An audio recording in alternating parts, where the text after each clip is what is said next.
Assalamualaikum warahmatullahi wabarakatuh. Perkenalkan saya Anggia Sabila dengan NIM 121190055 dari program studi Teknik Industri. Akan mempresentasikan mengenai Navigating Peer Review. Nah, secara umum peer review ini adalah sebuah kegiatan mengulas. Certified Peer Reviewer course ini dikembangkan untuk membantu, mendukung, dan melatih peninjau, dan dirancang untuk memenuhi kebutuhan karir peneliti awal, serta bertindak sebagai penyegaran bagi penelaah yang lebih berpengalaman.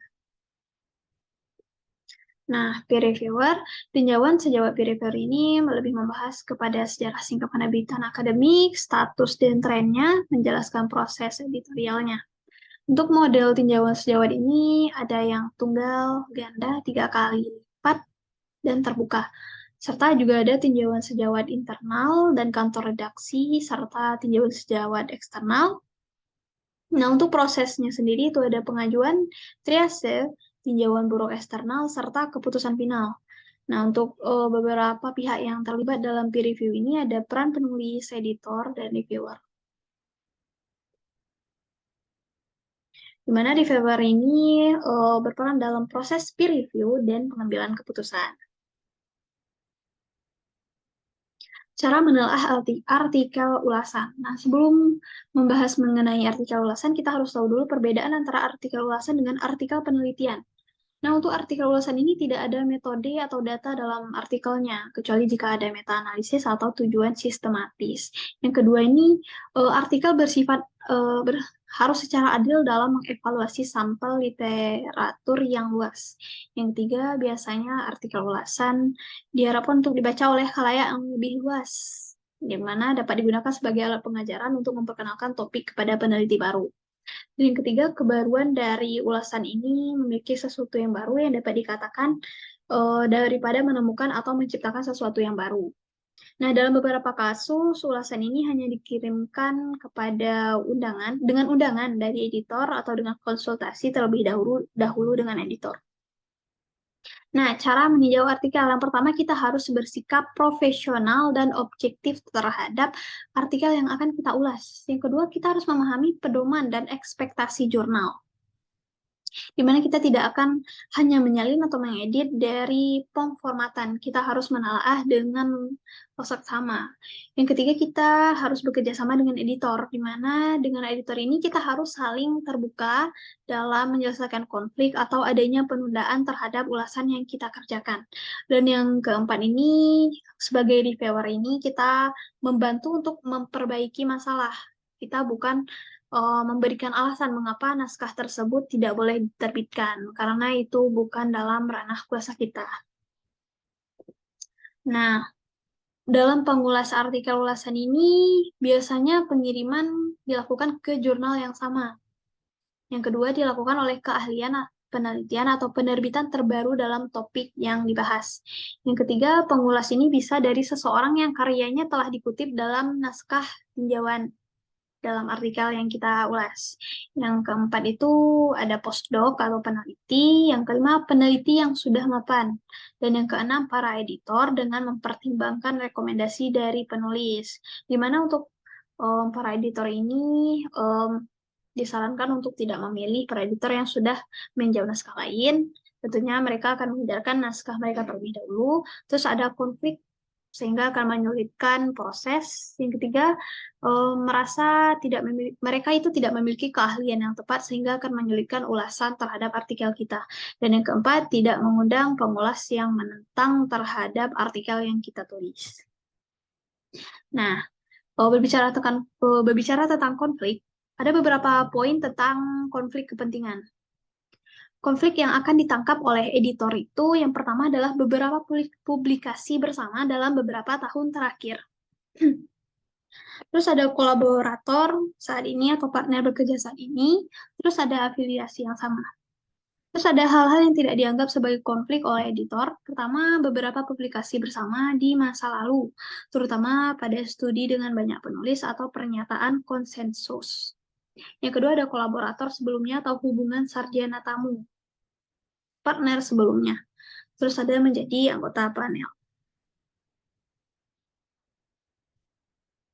Yang ketiga ada konflik yang dilewatkan oleh editor, seperti kolaborator baru belum pernah menerbitkan artikel bersama. Ini dalam artian partner kerja. Terus ada persahabatan pribadi, serta yang ketiga hubungan antara peserta pelatihan dan mentor. Nah, dalam mengulas artikel ini ada beberapa yang harus dikomentari. Apa saja yang harus dikomentari itu? Yaitu akurasi ilmiah, di mana hal ini merupakan alasan terpenting mengapa adanya pengundangan terhadap mengulas. Hal ini membahas tentang konsep-konsep yang dijelaskan dengan benar sesuai dengan pemahaman. Yang kedua, terminologi didefinisikan dan digunakan dengan konsisten serta dapat diterima. Yang ketiga, naskah ini mengutip penelitian terbaru. Yang keempat, hipotesis penulis dengan opini yang berlaku dengan fakta tidak terbantahkan, digambarkan secara akurat dalam ulasan. Terus pembaca yang bukan ahli akan mendapat pemahaman yang benar mengenai topik ini meskipun topik yang ada dalam artikel yang kita ulas itu merupakan topik yang tabu dalam lingkungan masyarakat. Selain itu, ulasan terbaru lainnya tentang topik ini mempertimbangkan topik-topik dari sudut pandang yang berbeda dari pandangan si reviewer. Terus ada interpretasi yang berbeda dari hasil yang sama. Kita menggambarkan hasil dari si artikel ini dengan interpretasi yang berbeda, serta menulis untuk audiens yang berbeda. Pesan utamanya sudah jelas, di mana dapatkah kita mengetahui yang disampaikan oleh penulis meskipun tata bahasa dan penggunaannya itu tidak sempurna. Dan yang kedua, apakah penulis ini mengatakan sesuatu atau hanya mengutarakan hasil yang telah ia dapatkan. Selain itu, yang dikomentari ini merupakan poin-poin kecil berupa diskusi tambahan, struktur, pengoptimalan gambar. Konsep-konsep dibahas dengan cara dan gaya yang masuk akal, seperti publikasi favorit penulis, atau hasil penelitian sendiri dijelaskan secara tidak proporsional dengan kepentingan di lapangan. Tingkat kerinciannya sudah benar, tetapi kesimpulan utama dari penelitian yang dikutip harus selalu disertakan serta proses eksperimen. Kalau kesimpulan utama dari penelitian yang dikutip harus selalu disertakan, tetapi proses dari eksperimen untuk mendapatkan kesimpulan utama tadi itu tidak perlu diikutsertakan. Terus ada artikel baru yang relevan yang baru saja diterbitkan, itu dicantumkan atau dikomentari. Terus ada menggunakan akal sehat dan kerendahan hati jika kita terpikirkan meminta penulis untuk mengutip karya kita sendiri. Ada tabel, jika terdapat tabel itu merupakan penyampaian informasi yang kuantitatif dengan lebih baik. Yang lebih baik daripada teks, karena terdapat angka-angka serta hal ini dapat menyatakan lebih sesuai fakta atau lebih aktual.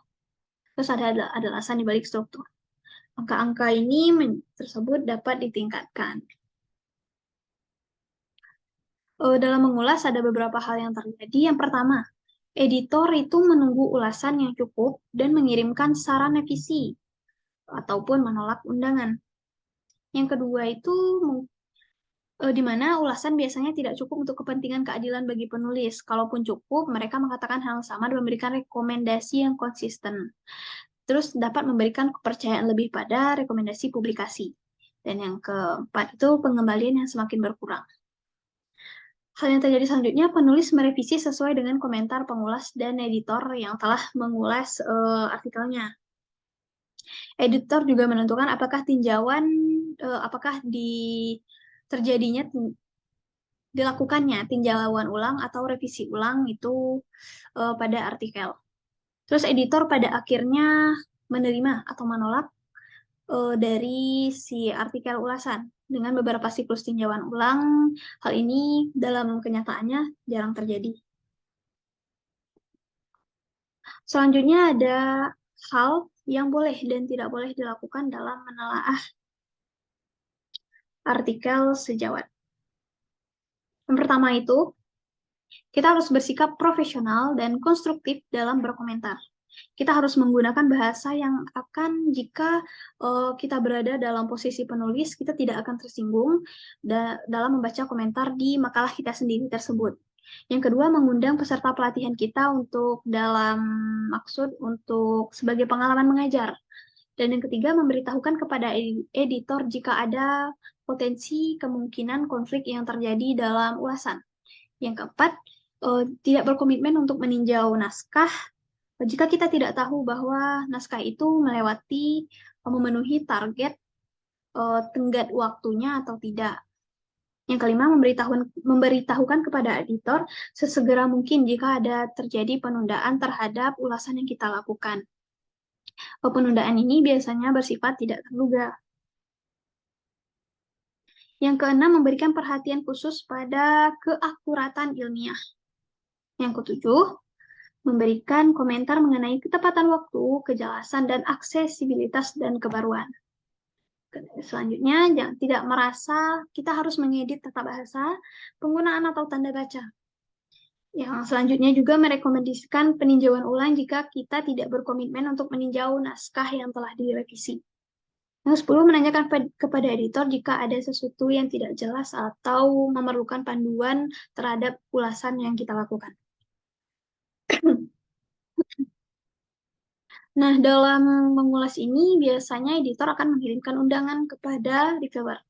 Nah, setelah mendapat undangan ini, ada beberapa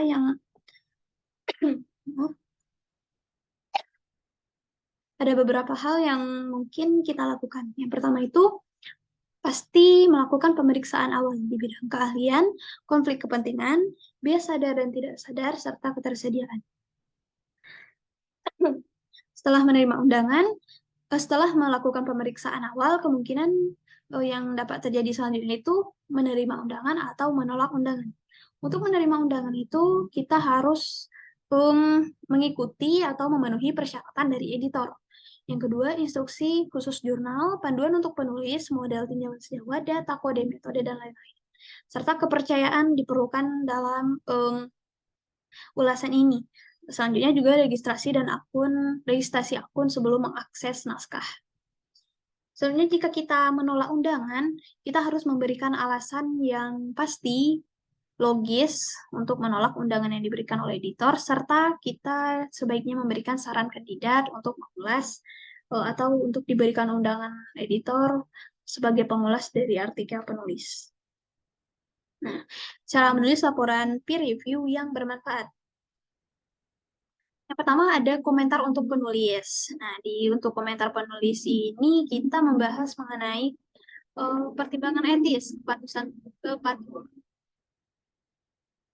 komentar untuk penulis ini kita membahas mengenai pertimbangan etis, kepatuhan terhadap jurnal, dan pedoman khusus. Subjek mengenai metode, referensi, desain, diskusi, presentasi data, hasil, ataupun yang pada awal seperti abstrak dan judul, nah ringkasan, serta perkenalan.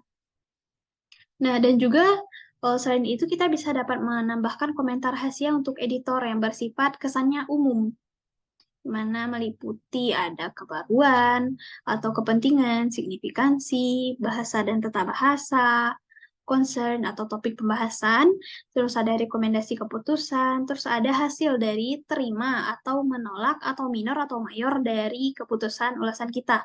Juga memberikan juga adanya keputusan editor yang bersifat final. Nah, untuk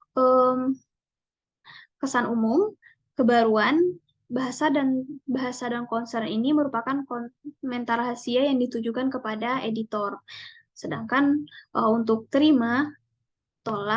untuk menerima, menolak, ataupun minor dan mayor, serta keputusan editor bersifat final ini merupakan rekomendasi keputusan yang direkomendasikan oleh si reviewer. Ada model of peer review. Pertama ada tinjauan rekan buta tunggal. Peninjau anonim bagi penulis sementara nama dan afiliasi penulis tersedia untuk peninjau. Di sini ada jenis-jenisnya, ada single blind, ada tinjauan rekan buta ganda, ada tinjauan sejawat 3 buta. Untuk yang single blind ini, kebijakan peer review umumnya di banyak subjek. Kekurangannya tidak melindungi penulis dari jenis kelamin. Untuk keuntungannya, peninjau dapat mengkritik tanpa adanya pengaruh dari penulis. Yang kedua itu ada tinjauan rekan buta ganda, baik peninjau dan penulis ini dirahasiakan satu sama lain. Keuntungannya, reviewers dapat mengkritik tanpa adanya pengaruh dari penulis kepada mereka. Terus bisa mengurangi kemungkinan bias juga. Terus untuk kekurangannya itu, ini secara pelaksanaannya lebih sulit dilakukan. Ada tinjauan sejawat 3 buta, di mana identitas dan afiliasi penulis ini dianonimkan untuk pengulas dan editor selama proses peer review. Ini untuk tinjauan sejawat 3 buta ini bukan proses yang terkenal untuk dipakai dalam ulasan di banyak bidang studi. Keuntungannya, peninjau dapat mengkritik tanpa pengaruh yang diberikan oleh penulis, sama seperti 2 tinjauan sebelumnya. Dan untuk kekurangannya, ini kurangnya studi sistematis tentang efisiensi. Terus juga secara praktis ini juga sulit untuk dilakukan.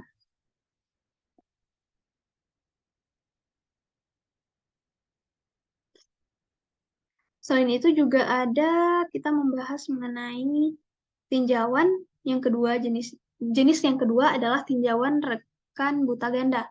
Nah, baik peninjau dan penulis ini dirahasiakan satu sama lain dengan keuntungan mirip dengan tinjauan sebelumnya.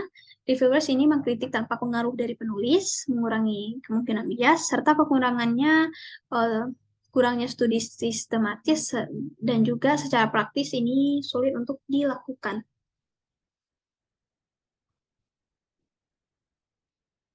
Nah, selain beberapa tinjauan yang telah saya sebutkan tadi ini, ada beberapa tinjauan lain seperti tinjauan sejawat, buka, tinjauan sejawat terbuka, tinjauan sejawat internal, dan juga tinjauan sejawat eksternal. Untuk tinjauan sejawat terbuka ini memiliki keuntungan lebih transparansi. Kalau untuk internal ini, editor penanganan mengevaluasi pengiriman dan menentukan apakah mereka masuk ke dalam proses peninjauan atau ditolak. Kalau untuk eksternal, handling editor ini tidak meninjau naskah, tetapi mengetahui komunitas dan bidang subjek dengan baik. Nah, untuk reviewers ini bisa menjadi editor dengan melakukan beberapa langkah. Yang pertama itu kita harus menemukan jurnal, di mana jurnal spesialis dapat dianggap sebagai komunitas ilmiah yang memiliki kepentingan ilmiah bersama, pemahaman umum tentang metodologi dan pendekatan, terus adanya standar bukti yang disepakati oleh dewan redaksi, terus ada kepentingan untuk bergabung dengan komunitas. Yang keempat itu adanya manfaat yang kita dapatkan ketika berkontribusi lebih banyak.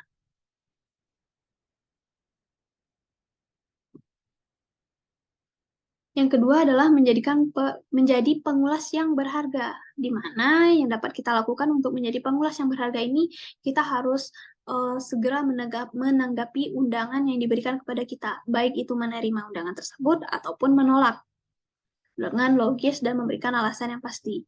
Yang kedua, menyatakan konflik kepentingan kepada editor untuk dibahas bersama. Yang ketiga, bersikap objektif terhadap bahan ulasan kita, tidak bersifat subjektif terhadap penulis yang menulis artikel. Yang keempat, mengikuti instruksi menjaga kerahasiaan dari artikel penulis dengan sebaik mungkin.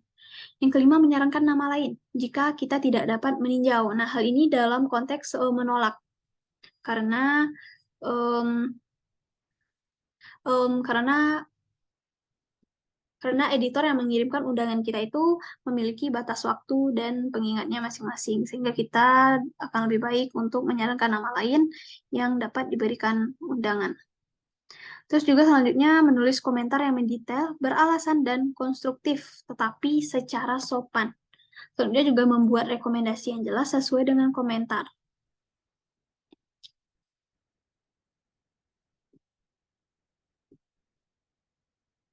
Nah, untuk menolak undangan, respon dari penerimaan undangan tadi itu, kita dalam penolakan ini kita dapat dihargai jika kita memberikan alasan singkat mengapa kita menolak undangan tersebut. Dalam hal ini editor atau pengirim itu tidak membutuhkan kisah hidup kita sendiri, tetapi memerlukan alasan yang logis mengapa terjadinya penolakan tersebut. Nah, akan lebih baik lagi jika kita mengatakan apakah kita bersedia untuk mengulas di masa mendatang. Hal ini menyatakan bahwa kita benar-benar memiliki alasan yang logis bahwa saat dimintai atau diberikan undangan tersebut, kita um, tidak beralasan yang dibuat-buat. Nah, juga lebih baik lagi jika kita menyarankan 1 hingga 2 alternatif kepada para editor.